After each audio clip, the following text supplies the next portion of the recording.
Halo teman-teman, kembali lagi dengan channel ini, di mana pada video kali ini aku akan membawakan sebuah cerita kisah kelam melakukan pesugihan di sendang gaib. Jika kalian ingin tahu ceritanya lebih lanjut, dengarkan cerita ini.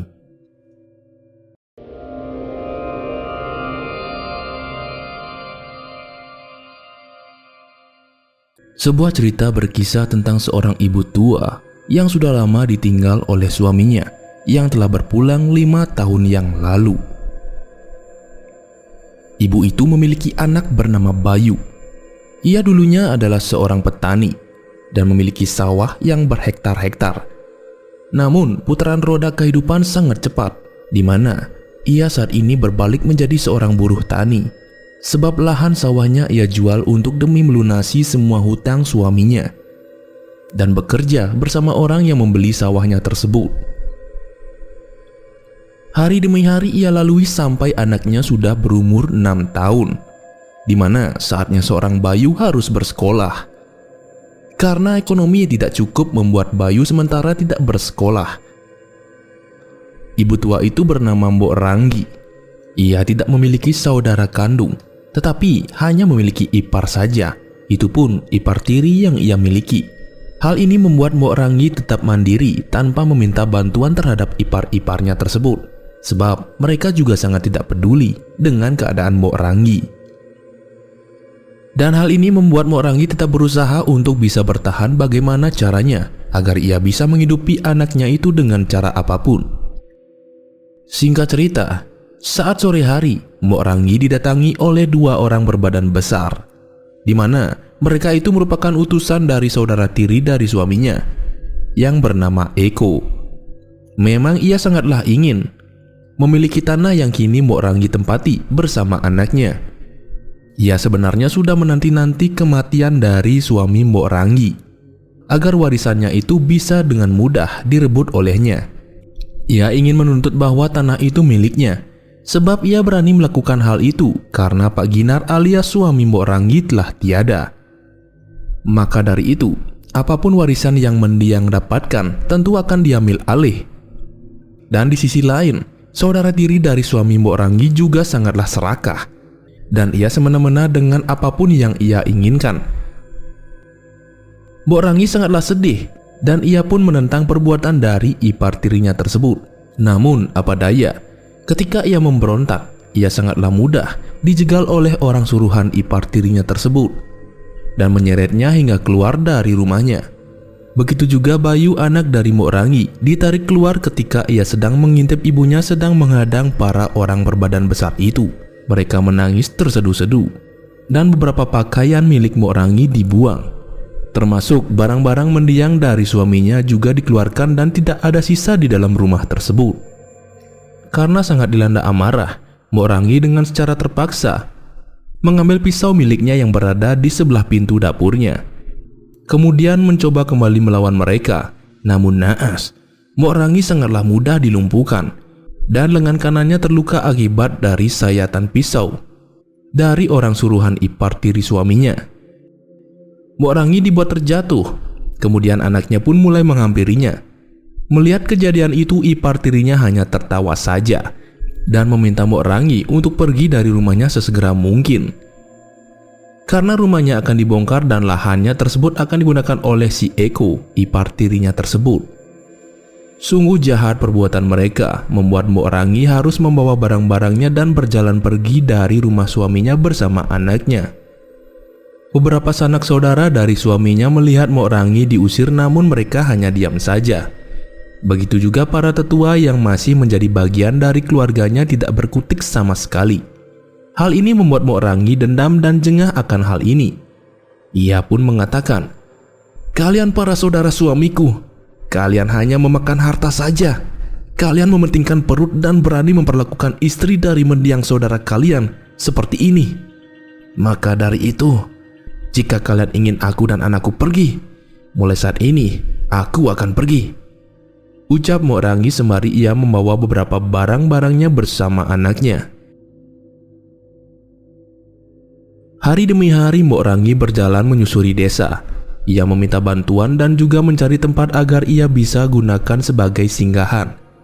tetapi tidak satu pun ia mendapatkan tempat untuk tinggal. Sempat juga ia ke sana kemari meminta bantuan kepada teman-temannya agar ia dapat tempat tinggal.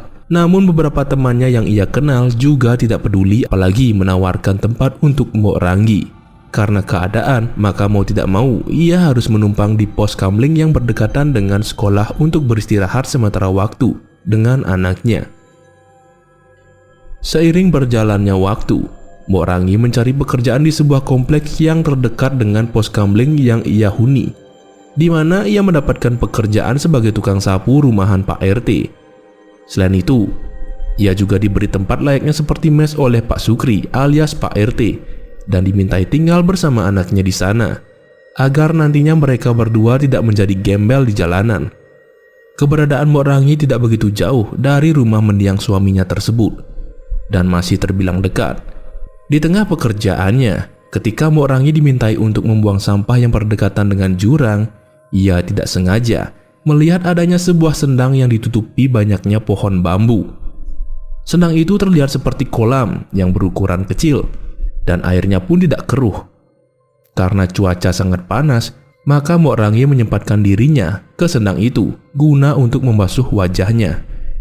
Namun ketika ia mendekati sendang tersebut, tanpa disadari, ia sedang dibuntuti oleh seorang kakek tua dengan pakaian berwarna hitam.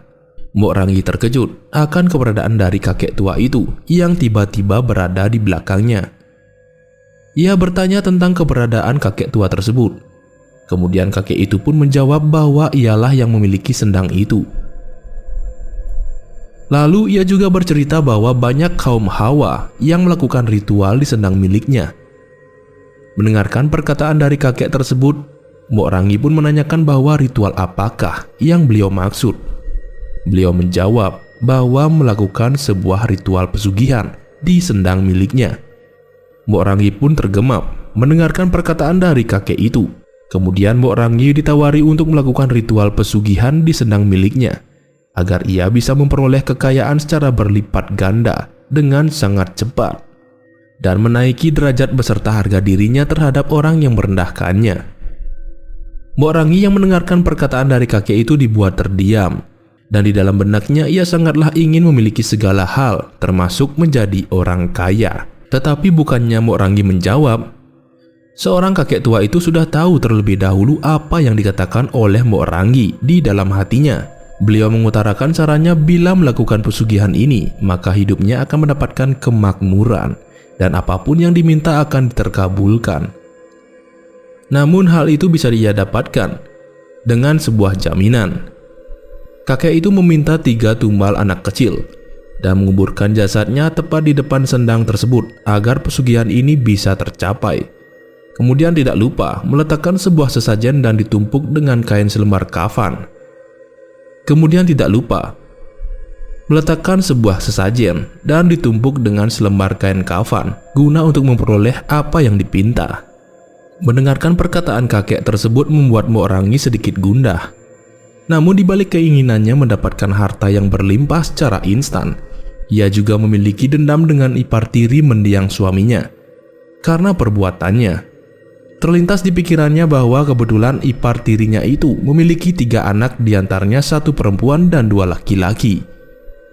Kemudian kakek itu pun mengatakan bila Mbok Ranggi ingin benar-benar melakukan pesugihan di tempatnya, maka datanglah ke tempat ini saat tengah malam, beserta membawa 3 anak kecil yang ia minta ke tempat tersebut. Kemudian ia meminta agar 3 anak kecil itu segera dibunuh di depan sendang tersebut. Dan tidak lupa jasadnya dikubur di sebelah sendang itu. Lalu mulailah melakukan ritual dengan menyuguhkan sebuah sesajen yang ditutup. Dan hal ini harus ia lakukan setiap tahunnya agar nantinya uang yang akan diperoleh oleh Mbok Ranggi bertambah banyak. Bila hal itu tidak dilakukan lagi, maka salah satu dari saudara Mbok Ranggi juga turut akan menjadi tumbal. Mbok Ranggi pun belum bisa mengatakan apa-apa dan ia masih mempertimbangkan hal itu. Seusai kakek tersebut mengatakan perihal tentang pesugihan dan 3 tumbal anak kecil, Mbok Ranggi pun belum bisa mengatakan apa-apa dan ia masih mempertimbangkan hal itu. Namun di tengah perbincangan mereka, kakek tersebut pun menghilang seketika. Mbok Ranggi dibuat bingung kemanakah kakek tersebut. Dan karena ia sudah lama di tempat itu, jadi Mok Ranggi kembali ke rumah Pak RT untuk bekerja. Dalam perjalanan pulang, Mok Ranggi sudah mulai memiliki niat buruk dan pemikirannya yang dulunya sangat gelap berubah menjadi keji. Singkat cerita, saat Mok Ranggi sedang melakukan pekerjaannya di rumah Pak RT, ia pun terbayang akan apa yang diucapkan oleh kakek tua tersebut. Di dalam pikirannya tersebut, ia sangatlah ingin kaya secara instan. Lalu muncul niat dari Mok Ranggi untuk segera menculik anak-anak dari si Eko, yaitu ipar tirinya. Hal itu akan dilakukan saat malam nanti, sebab ketiga anaknya sangatlah sering berada di luar rumah. Pada malam itu, Mok Ranggi mengendap menghampiri ketiga anak dari si Eko, yaitu ipar tirinya. Para bocah-bocah itu sedang bermain di luar rumah. Sebenarnya Mok Ranggi ragu akan mengambil langkah ini, tetapi karena ia sangat dendam dengan ayah mereka, jadi mau tidak mau ia melakukan hal tersebut. Namun seketika Mok Ranggi pun menghampiri mereka, lalu ia pun merayu para ketiga bocah itu agar mereka mau mengikuti Mok Ranggi.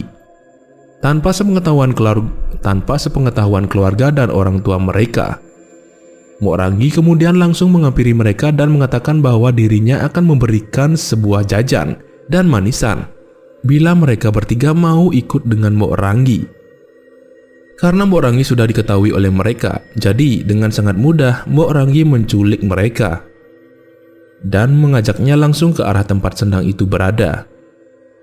Bagaimana dengan jarak sendang tersebut dari rumah ketiga bocah itu? Ya, memang jaraknya sangatlah tidak jauh. Mereka berjalan kaki dan membuntuti Mok Ranggi yang berjalan sembari memegang sebuah karung. Dan siapa sangka bahwa karung itu berisikan sebuah sesajen dan sudah disiapkan, yang sudah ia siapkan. Dan juga dilengkapi dengan kain kafan dan begitu juga, dan sebuah pisau guna untuk membunuh mereka nantinya. Sesampainya di sendang itu, salah satu dari mereka yang bernama Prema bertanya, "Tante, kita mau diajak kemana sih?" Mendengarkan pernyataan mereka, membuat Mok Ranggi langsung mengeluarkan pisaunya lalu mulai menusuk perut bocah itu hingga mengeluarkan darah. Melihat salah satu saudara mereka diperlakukan seperti itu, Diki dan Yera pun berteriak minta tolong. Mereka ketakutan, dan Prema pun terlihat sudah tidak bisa bergerak akibat dari banyaknya darah yang keluar dari perutnya, hingga membuatnya tersungkur ke tanah. Sedangkan mereka berdua seketika ingin melarikan diri, namun tidak bisa. Teriakan mereka sangatlah sia-sia sebab tidak ada yang mendengarnya. Dan beberapa jalan mereka coba, tetapi jalannya terlihat sangat buntu. Lalu Prema pun sudah terlihat tidak bernyawa karena sudah ditikam oleh Mok Ranggi. Kemudian Mok Ranggi pun menarik Yera dan mulai menikamnya dengan pisau yang ia pegang. Begitu juga dengan Diki, hingga akhirnya ketiga bocah itu sudah kehilangan nyawanya. Melihat mereka sudah tiada, kemudian Mok Ranggi segera menggali kuburan mereka yang berdekatan di depan sendang tersebut dengan kedua tangannya, hingga keringat dingin bercucuran di badannya. Penuh dengan darah di tangannya, Mok Ranggi tetap mengubur para keponakan tirinya tersebut. Dengan wajah yang sangat ketakutan, ia mulai meletakkan jasad satu persatu dari bocah itu ke dalam lubang galian kubur yang ia buat. Mereka diperlakukan layaknya seperti membuang bangkai binatang yang sudah mati. Dalam melakukan hal itu, Mok Ranggi banyak kehabisan waktu, hingga Mok Ranggi kembali mengubur mereka dengan tanah yang ia keruk sebelumnya. Sesajen yang ia bawa kemudian ia letakkan di atas kuburan para keponakan tirinya itu, hingga ia mulai melakukan ritual tersebut. Beberapa lama kemudian, Mok Ranggi mendengarkan suara dari seorang kakek tua yang sebelumnya ia temui di sendang tersebut. "Wahai ibu tua, aku berterima kasih kepadamu karena telah memberikan tumbal kepadaku. Untuk saat ini, permintaan dan keinginanmu akan terpenuhi," jawab suara dari kakek itu. Dengan wajah yang lusuh dan keringat dingin, Mok Ranggi kemudian mulai menarik kain kafan yang telah ia letakkan di atas sesajen. Dan benar saja, saat ia menariknya terdapat adanya pecahan uang ratusan ribu yang berserakan di atas sesajen tersebut. Mok Ranggi terkejut. Namun di sisi lain ia sangat senang. Wajahnya pun tampak sumringah karena uang yang ia dapatkan dari hasil ritual pesugihan itu. Kemudian ia mulai mengambil uang itu hingga habis dan ia masukkan ke dalam tas bawaannya. Ia mendapatkan uang dari hasil pesugihan itu hampir 1 karung penuh. Sampai-sampai ia susah untuk membawanya pulang. Begitu juga ia berpikir ia harus segera pergi dari rumah Pak RT dan meminta untuk berhenti bekerja darinya. Sebab ia takut nantinya ia diketahui menjadi dalang pembunuhan dari ketiga keponakan tirinya tersebut. Begitu juga dengan uang yang telah ia dapati, ia harus menyembunyikannya agar nantinya orang tidak mengetahui dengan apa yang selama ini ia lakukan, termasuk dari anaknya dan juga keluarga dari mendiang suaminya tersebut. Singkat cerita, ketika ia sudah di mes Pak RT, Mbok Ranggi kemudian mulai mengambil uang yang berada di karung tersebut. Kemudian ia pun menghitung uang itu. Bayu yang saat itu sedang tidur tiba-tiba bangun dan bertanya bahwa kemanakah ibunya tadi. Mbok Ranggi hanya diam saja. Saat Bayu mengintip dari belakang badan ibunya, ia melihat ibunya sedang menghitung uang. Ia pun bertanya, Ibu habis dari mana? Kok tumben dapat uang banyak, Bu? Tanya Bayu saat itu. Tetapi pertanyaan anaknya itu tidak ditanggapi seperti biasanya. Ibunya pun menjawab dengan beberapa kata saja. "Ya kerja, kamu diam saja," jawab Mbok Ranggi dengan nada yang keras kepada Bayu. Hingga Bayu pun dibuat terkejut. Bayu berpikir mengapa ibunya bisa seperti itu. Kemudian, ia pun kembali tidur dan mulai menarik selimutnya. Ia sebenarnya ingin bertanya kembali sebab ia melihat tangan ibunya sangatlah kotor dan juga adanya noda merah di tangannya. Begitu juga aroma badan ibunya sangat bau, seperti orang yang habis melakukan pekerjaan berat. Namun pertanyaan itu hanya diurungkan di dalam hatinya saja. Saat keesokan harinya, dibalik melakukan ritual pesugihan itu, Mbok Ranggi memilih untuk resign dari pekerjaan yang diberikan oleh Pak RT. Mbok Ranggi mengajak Bayu menghadap ke Pak RT dan meminta izin bahwa ia akan selesai bekerja. Kemudian Mbok Ranggi mengajak anaknya itu ke tempat maklar tanah yang ia kenal dan memintanya untuk dicarikan sebuah tanah di perkampungan sebelah dusun dari rumah keluarga mendiang suaminya tersebut.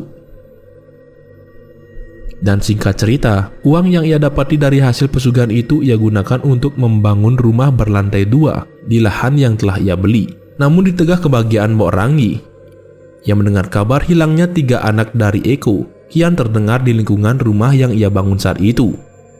Mbok Ranggi terlihat agak gugup mendengarkan perbincangan dari salah satu warga yang memberikan informasi tentang hilangnya ketiga anak Pak Eko yang masih dipertanyakan. Mereka juga menuturkan bahwa kondisi Pak Eko saat ini sedang depresi, begitu juga istrinya yang terlihat sakit sebab anaknya tidak kembali sudah hampir 1,5 hari. Namun di tengah hebohnya masalah tersebut, Mbok Ranggi masih merasakan beban pada hatinya bahwa ialah yang melakukan semua itu. Namun ia tidak mau ikut campur dalam kejadian hilangnya para anak ipar tirinya tersebut. Namun di sisi lain, ia sangatlah senang bahwa Eko si ipar tirinya itu telah mengalami masalah yang sangat besar. Selain dari warga, anak Mbok Ranggi yakni si Bayu juga sangat sedih akan berita hilangnya para saudaranya tersebut. Bayu juga mengatakan hal yang sama terhadap ibunya, bahwa Diki, Yera, dan Prema dinyatakan hilang saat malam subuh. Tahun demi tahun berlalu, Mbok Ranggi menjadi orang terkaya di kampungnya. Satu persatu ia bisa membeli barang mewah, begitu juga barang lainnya. Dan ia pun menikmati hidupnya yang baru itu. Banyak yang tidak percaya akan kekayaan yang dimiliki oleh Mbok Ranggi. Dan juga para warga sangat heran mengapa seorang Mbok Ranggi yang hidupnya di jalanan bisa membuat rumah serta memiliki harta yang berlimpah hanya dalam kurun waktu 1 tahun.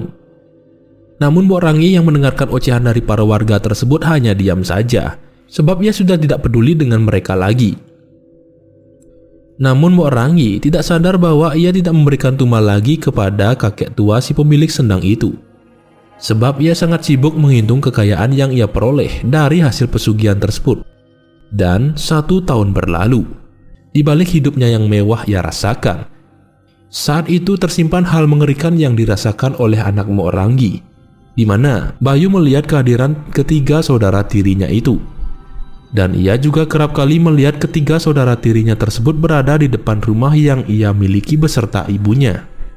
Tetapi kejadian yang tidak diinginkan terjadi ketika Bayu benar-benar melihat tiga bocah yang sangat mirip dengan sepupu tirinya itu, yakni Diki, Prema, dan Yera, berada di depan rumahnya. Mereka terlihat melamun dengan tatapan yang kosong. Karena Bayu penasaran, jadi ia pun segera mencari mereka bertiga ke depan rumah. Dan benar saja mereka bertiga menanyakan Bayu dan ingin mengajaknya ke suatu tempat. Bayu juga tidak habis pikir bila mereka kini berada di dekatnya, karena sebelumnya mereka dikabarkan telah hilang. Karena masalah itu, jadi Bayu pun berusaha menolong mereka sembari mengajak mereka ke rumahnya. Namun mereka menolak. Mereka pun sangat ingin bila mengajak Bayu ke tempat yang akan mereka bawa. Tempat yang dimaksud oleh mereka yakni sendang gaib yang dijadikan tempat pesugihan oleh ibunya. Bayu hanya mengikuti mereka saja, dengan berjalan dengan sangat cepat. Hingga mereka pun sampai tepat di sendang itu. Sesampainya di sana, Bayu tidak melihat adanya sendang. Ia melihat hanya ada pohon bambu besar yang berada tepat di depannya. Namun seketika Bayu mencium bau bangkai. Kemudian ia menutup mulut dan juga hidungnya. Dan baru kali ini ia mencium bau bangkai yang sangat menyengat dan membuatnya hampir muntah. Aroma busuk itu tercium keras, tepat pada bawah posisinya itu, di mana sebenarnya ia sedang berdiri dari kuburan ketiga sepupu tirinya. Sembari menutup hidung dengan tangannya sangat rapat, ia pun dibuat penasaran. Ketika ia sibuk dengan bau busuk itu, Bayu pun mencari keberadaan tiga sepupunya tersebut. Tetapi mereka sudah tidak ada. Bayu mencari di sekelilingnya, namun ia tidak menemukannya hingga ia kehilangan arah dan ingin segera pulang. Tepat saat itu juga sudah malam, maka dari itu ia sangat sulit mencari jalan keluar. Namun saat ia berbalik arah, tiba-tiba seorang kakek tua pemilik sendang itu muncul dan mulai mencekik leher Bayu. Ia ketakutan dan mencoba untuk melepaskan cekikan dari kakek tua itu. Namun hal itu tidak bisa ia lakukan, hingga Bayu pun dibuat sudah tidak bernyawa olehnya.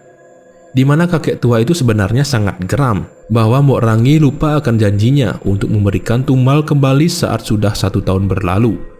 Maka dari itu, anak darinya kini ia gunakan sebagai tumbal berikutnya. Kemudian kakek itu pun membuang jasad dari Bayu, tepat berada di samping sendang gaib itu. Hilangnya Bayu pada malam itu belum diketahui oleh Mbok Rangi. Namun selang beberapa lama saat Mbok Rangi hendak ingin mengajak Bayu makan malam, ia bingung mencari anaknya itu. Bahwa kemanakah anaknya tersebut? Ia mencoba mencari ke atas dan juga ke halaman rumah. Namun tidak ia temukan. Hingga ia mencari ke rumah tetangganya maupun menanyakan warga sekitarnya, dan mereka juga tidak mengetahuinya. Melihat hal tersebut membuat Mbok Rangi cemas, dan juga ia gelisah bahwa anaknya hilang. Mbok Rangi terus kembali mencoba mencari anaknya. Namun ketika ia hendak kembali ke rumahnya, tidak sengaja ia dihadang oleh kakek tua yang ia temui saat pertama kali. Kakek tua itu pun mengatakan bahwa anaknya telah ia jadikan tumbal berikutnya, sebab Mbok Rangi tidak menyuguhkan tumbal terhadapnya lagi. Saat ia sudah memiliki apa yang telah ia dapati dari hasil pesugihan itu, Mbok Rangi syok dan tidak percaya bahwa Bayu anaknya sudah tiada dan dijadikan tumbal pesugihan oleh kakek itu. Maka Mbok Rangi pun kemudian menuju ke sendang tersebut saat tengah malam dan mencari keberadaan Bayu. Namun sayangnya saat ia sampai di sana, ia tidak melihat Bayu. Mbok Rangi pun segera meminta ampun kepada kakek tua itu dan juga meminta tolong agar segera melepaskan anaknya tersebut. Dan ia berjanji akan mencarikan kakek tua tersebut tumbal. Namun sayangnya sebenarnya Bayu sudah tiada dan jasadnya berada di dalam jurang yang berada tepat di samping sendang gaib itu. Sembari menangis, Mbok Rangi pun terus mencari anaknya tersebut. Kemudian kehadiran kakek tua itu hanya diam saja, dan ia tersenyum lebar melihat Mbok Rangi merasakan hukuman yang ia dapati karena melanggar dari ritual pesugihan tersebut. Mbok Rangi pun berjalan tidak beraturan, pikirannya sedang kacau, yang mengakibatkan ia tersandung batu besar di samping sendang itu, hingga membuat Mbok Rangi tersungkur jatuh ke jurang tersebut. Dan hal mengerikan terjadi. Ketika Mbok Rangi jatuh dari jurang itu, Kepalanya tertancap carang pohon besar yang ujungnya sangat lancip dan membuat kepalanya luka parah dan mengeluarkan darah yang mengakibatkan ia kesakitan. Kemudian ia pun terjatuh tepat di samping jasad anaknya. Dengan penglihatan yang sangat buram saat terjatuh, Mok Ranggi melihat jasad anaknya yang tepat terkapar di sampingnya. Dan karena tidak kuat menahan rasa sakit, Mok Ranggi pun akhirnya tewas. Dan cerita pun tamat. Baik teman-teman, itulah tadi cerita dari kisah melakukan pesugihan di Sendang Gaib. Mungkin di antara kalian memiliki cerita dan kisah horor, silahkan kirim ke email yang tertera pada deskripsi video ini. Dan jika kalian suka dengan video di channel ini, silahkan subscribe. Dan jangan lupa nyalakan loncengnya agar kalian tidak ketinggalan video baru dari channel ini. Sekian dan terima kasih.